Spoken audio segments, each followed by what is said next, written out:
Your colleague hasn't replied in 4 hours. You don't notice. A friend from school hasn't texted in 3 weeks. You haven't thought about it. But them, 20 minutes. No reply. And something in your chest is already moving. Not hurt exactly. Something quieter than hurt. Something that feels like waiting for the verdict to arrive. The silence is the same. The duration is the same. Your phone is the same. The only variable is who sent it. Your brain is not treating all silences equally. And there's a specific documented reason why. By the end of this, you'll understand exactly what your brain is doing and why the specific person whose silence destroys you was never random. 2 things this isn't. It's not that you're too sensitive. The sensitivity only activates for this person. That specificity is data, not a flaw. And it's not abandonment issues. That framing pathologizes a system that's working exactly as designed. Your brain doesn't have issues. It has a calibration built from real experiences with real stakes. The question isn't why you feel this. The question is why you feel it with them specifically and not with everyone else. That answer tells you something about your brain that most people never get to understand. In 2003, neuroscientist Naomi Eisenberger at UCLA put people in fMRI scanners and had them play a simple ball-tossing game. At a certain point, the other players stopped including them. Nothing dramatic, just silence. Exclusion. The anterior cingulate cortex, the same brain region that processes physical pain, lit up. Your brain doesn't experience being ignored by someone you love as a social inconvenience. It experiences it as physical threat. And research on anxious attachment confirms something even more specific. For people who have learned to monitor certain relationships closely, the amygdala fires harder and faster to social feedback from those specific people than from anyone else. Not everyone's silence. Specific people's silence. The question is, what made this person specific? There's an answer. It starts with a list your brain made without telling you. Chapter 1. The list your brain keeps a list. Not written anywhere. You didn't choose who's on it. It was never explicitly decided. It's a running record of people whose emotional state your nervous system has learned to track. When someone on the list goes quiet, something activates. When someone off the list goes quiet, nothing happens. The barista who forgot your order. The colleague who never replied. The acquaintance who went quiet. Not on the list. Nothing. The list isn't based on who you love most. It's based on who your nervous system has learned to monitor most. Those 2 things often overlap, but they're not the same thing. And here's the part that changes everything. You don't react to their silence because you're attached to them. You react because your nervous system has decided their silence is information. And that information is about you. The person at the top of your list now is rarely the first person who put you on high alert. There's usually an older model, a template, someone who wrote the rule before this person ever arrived.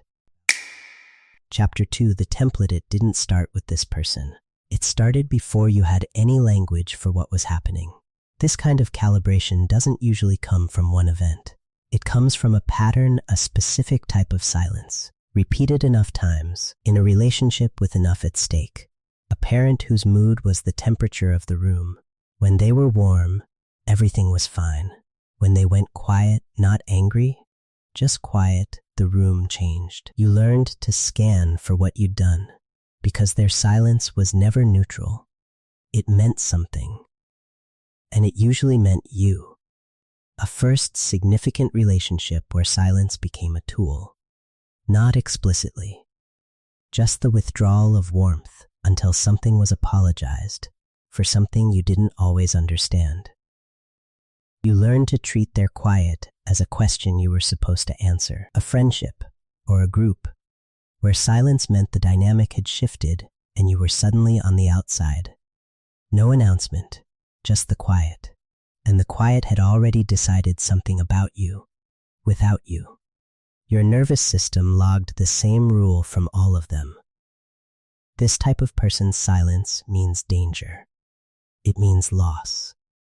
It means you did something wrong, or you're about to lose something you need. Attachment researchers studying fMRI data have found that anxiously attached individuals show significantly elevated amygdala activation in response to emotional signals from attachment figures. People who have occupied the structural position of someone who once determined their safety. Not strangers, not colleagues, attachment figures. The brain didn't log the specific person's name. It logged the role, and anyone who steps into that role inherits the alarm. The person whose silence destroys you now, they probably have no idea they inherited this role. Someone else built the alarm. They just happen to hold the key. So when the alarm fires, what exactly does it do? The feeling is only the beginning. Behind the feeling, something else runs, and it runs the same way every time. Chapter 3, the program 20 minutes. No reply. The body goes first. Before any conscious thought. Chest tightens. Heart rate shifts. The thing below the throat. Your amygdala read the absence as a threat and told your body before your mind could weigh in. Then, the search. What did I say? What did I do? Too much? Not enough? Too direct? Too distant? The search doesn't start from neutral. It starts from the assumption that you caused this. It works backward from there. This isn't investigation, this is prosecution. Every ambiguous piece of evidence gets drafted into the case. They seemed slightly distracted yesterday, that must have been it. The last message had a slightly off tone, they noticed. Nothing is neutral anymore. Everything is Exhibit A. And then the verdict. Not they're busy. Not something came up. The verdict is always about you. Too much, not enough. About to be left. Your brain doesn't present this as one possible interpretation. It presents it as the weather, a fact. Something that was already decided. The person on the other side of the silence is in a meeting, or stuck in traffic, or making lunch. They are not thinking about you. They didn't say anything. Your brain said everything. And then used their silence as the evidence. This program is not a sign that you're broken.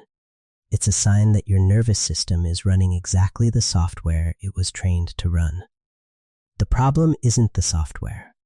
The problem is that the world it was written for no longer exists.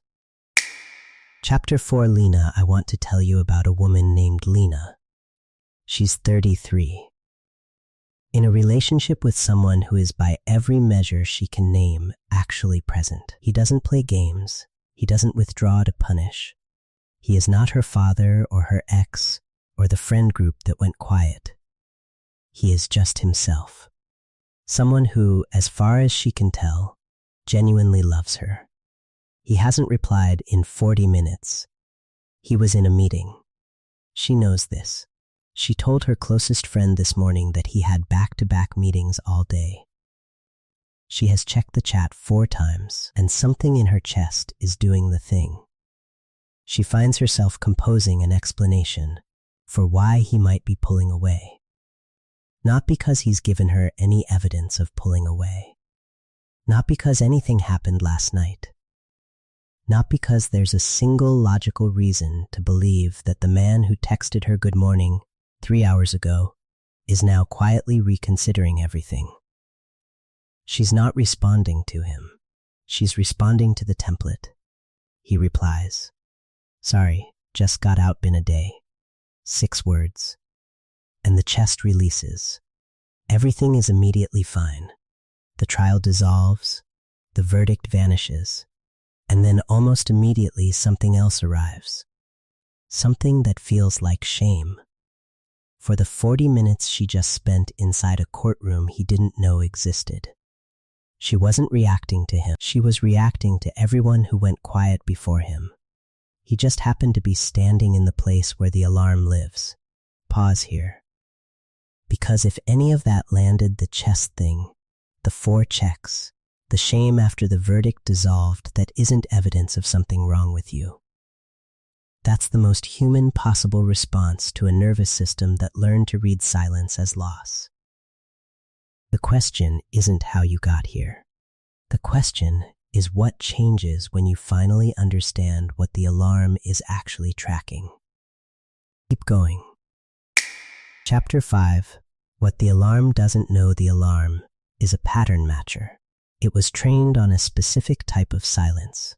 from a specific type of person, in a specific type of relationship. It now applies that pattern to anyone who occupies the same emotional position, regardless of whether this new person is anything like the original.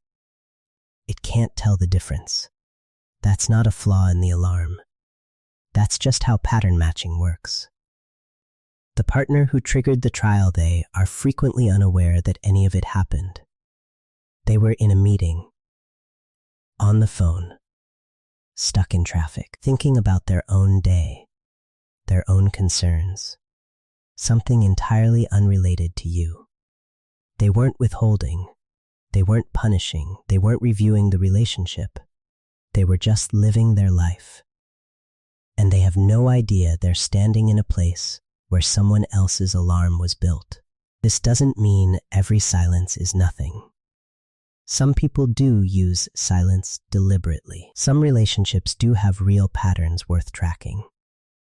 The skill, and it genuinely is a skill, is learning to distinguish. Is the alarm firing because this person is actually pulling away?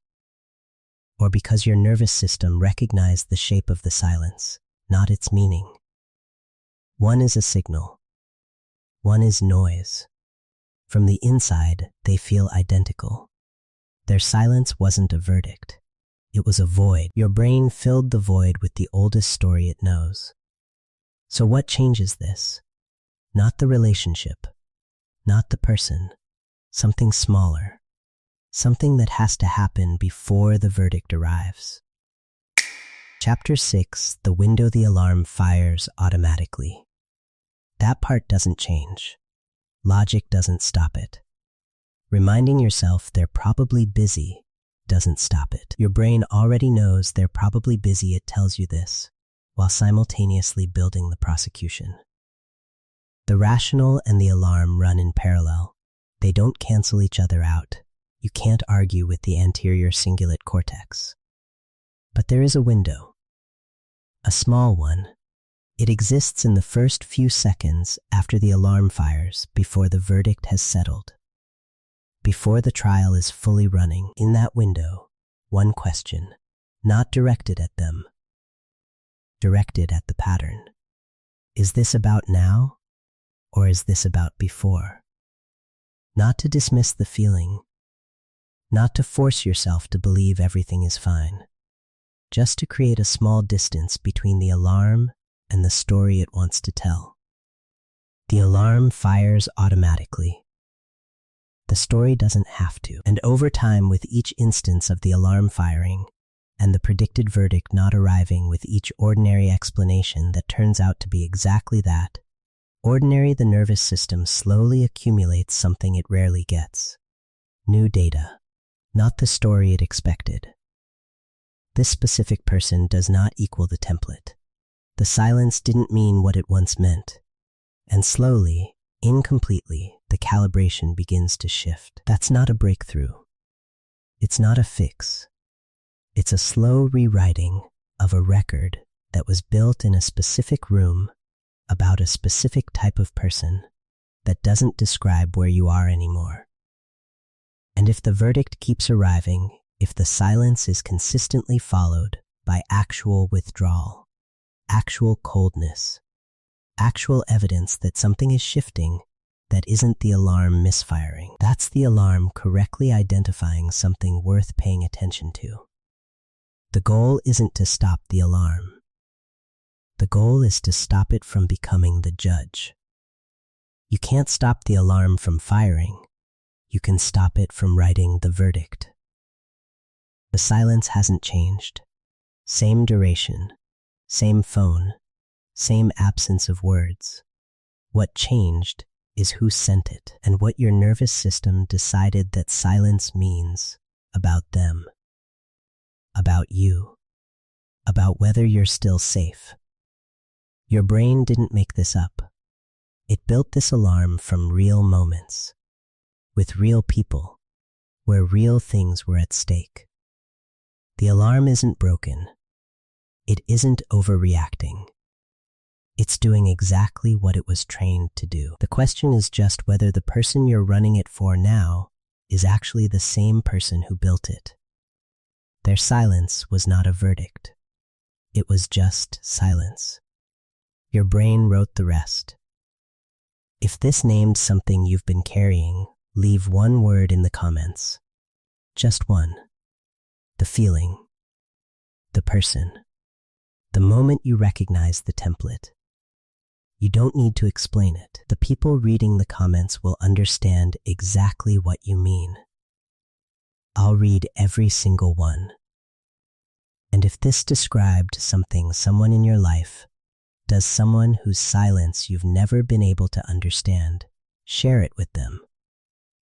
Sometimes the right words arrive before the right conversation. Subscribe not because this channel has answers, but because next time we go into something directly connected to this. Why the people who need the most reassurance are often the ones who find it hardest to ask for it. Same nervous system. Deeper layer. I'll see you in the next one.